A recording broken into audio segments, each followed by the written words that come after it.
What's up mga kamaster? Yan, panibagong araw, panibagong video tayo mga kamaster. Yan. Papunta kami ng Makati. Hatid ko yung isang team. At yung isa naman, papunta ng Pasig. So, yan. Tara, let's go na mga kamaster. Ayan, samahan nyo kami pumunta ng Makati mga kamaster. Hatid ko yung isang team, bali dalawang team lang yung karga natin ngayong umaga. So ayan oh.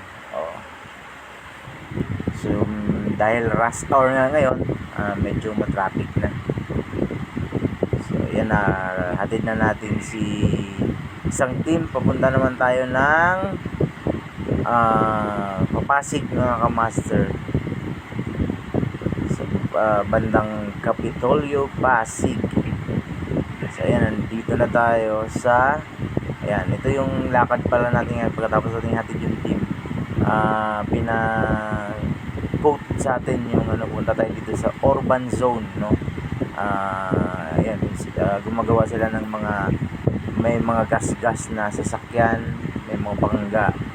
So ayan, pag-utusan tayo ng boss natin para ipa-quotation or ipa-estimate yung mga damage ng ating sasakyan para maging pogi na ulit si Suzuki mga kamaster. Ayan pinipicture na at ini-estimate na yung ating mga tawag doon yung mga damage. So ngayon nandito naman tayo sa mga kamaster, Buendia Flyover. Ayan, naghatid ako ng laundry sa bandang Simbo, Taguig.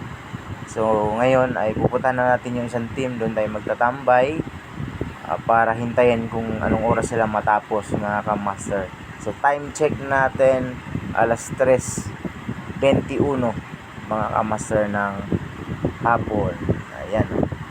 So yan, medyo matraffic na dito sa pababa ng Buendia going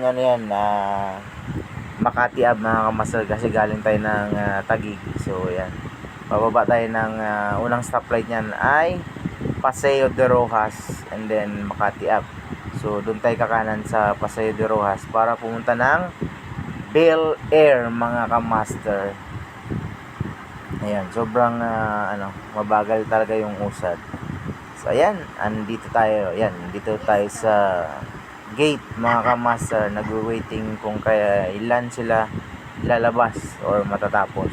So sa mga bago sa aking channel, please like, share and subscribe.